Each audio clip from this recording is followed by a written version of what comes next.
نحمدہ و نصلی علی رسول الکریم اما بعد فاعوذ باللہ من الشیطان الرجیم بسم اللہ الرحمن الرحیم۔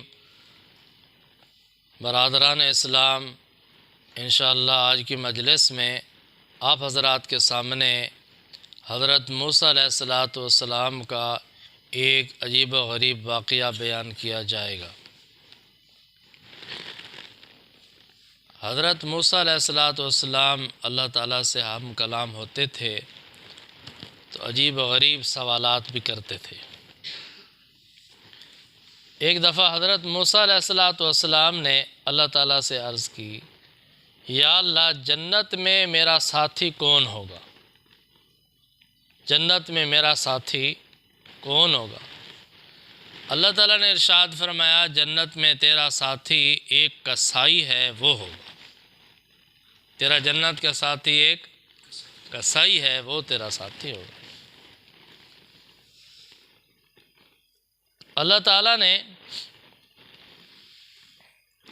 نہ تو یہ فرمایا کہ ولی اللہ ہوگا، نہ کسی ولی کا فرمایا، نہ کسی کتب کا فرمایا، نہ کسی ابدال کا فرمایا، نہ کسی شہید کا فرمایا، نہ کسی صدیق کا فرمایا، بلکہ کیا فرمایا؟ جنت کا تیرا ساتھی کون ہوگا؟ ایک کسائی ہوگا، اور اس کا نام پتہ بتا دیا۔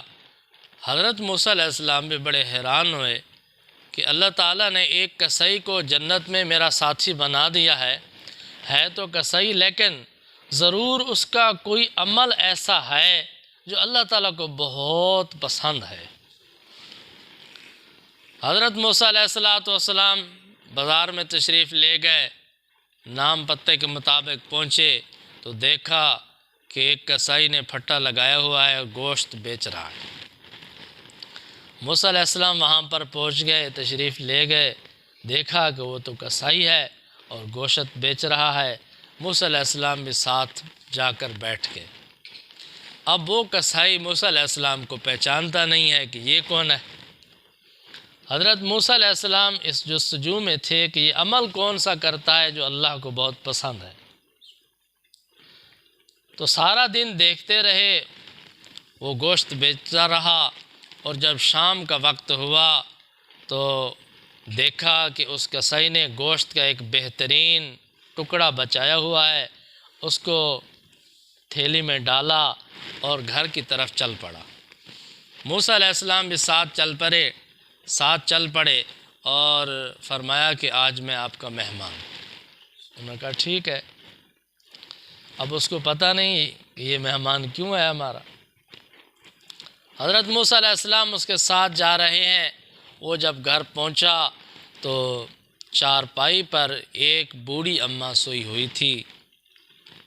اس نے جا کر اپنے ہاتھ سے اس گوشت کا سالن بنایا، اپنے ہاتھ سے آٹا گوندا، اس کی روٹیاں بنائیں، اور پھر اس کی سرید بنائی، نرم کیا، پھر اپنی اس بوڑھی ماں کے ہاتھ دھلائے، اس کا منہ دھلایا، اور اس کو اٹھا کر بٹھایا، اور بڑے پیار اور محبت سے اس کو اپنے ہاتھ سے کھانا کھلایا۔ جب اس نے کھانا کھا لیا اور اس کا پیٹ بھر گیا، پھر اس نے اس کو پانی پلایا، اس کا منہ صاف کیا، اور پھر اس کو بڑے آرام سے اور ادب سے، احترام سے سلا دیا۔ موسیٰ علیہ السلام یہ واقعہ دیکھ رہے تھے۔ حضرت موسیٰ علیہ السلام نے اس سے پوچھا کہ یہ کون ہے تیری؟ اس نے جواب دیا، جی یہ میری والدہ محترمہ ہے۔ صبح میں جب جانے لگتا ہوں تو پہلے اماں کے پاس آتا ہوں، اس کی دیکھ بھال کرتا ہوں، اس کی خدمت کرتا ہوں، اور پھر اپنے کام پر جاتا ہوں۔ جب کام سے واپس آتا ہوں تو پہلے اپنی اماں جی کے پاس آتا ہوں، اس کی دیکھ بھال کرتا ہوں، خدمت کرتا ہوں، کھانا کھلاتا ہوں، پانی پلاتا ہوں، اور بعد میں اپنے بال بچوں کے پاس جاتا ہوں۔ حضرت موسیٰ علیہ السلام نے اس پر ایک سوال کیا کہ جب آپ اپنی اس بوڑھی اماں کو کھانا کھلا کر سلا رہے تھے، اس وقت آہستہ آواز میں وہ کچھ کہہ رہی تھی جو میری سمجھ میں نہیں آیا، وہ کیا کہہ رہی تھی؟ تو وہ نوجوان مسکرا پڑا۔ وہ نوجوان مسکرا پڑا اور کہنے لگا کہ حضرت جی یہ میری والدہ ہے، ایک عجیب دعا مانگتی ہے، مجھے بھی بڑی عجیب لگتی ہے، پتہ نہیں اس کو کس نے سکھائی ہے، بڑی عجیب دعا مانگتی ہے۔ موسیٰ علیہ السلام نے فرمایا کون سی دعا مانگتی ہے؟ حضرت جی روزانہ جب میں خدمت کرتا ہوں اور خدمت کر کے سلاتا ہوں تو روزانہ یہ میرے لیے دعا مانگتی ہے۔ کون سی دعا مانگتی ہے؟ یہ دعا مانگتی ہے یا اللہ میرے بیٹے کو حضرت موسیٰ علیہ السلام کا جنت میں ساتھی بنا دے۔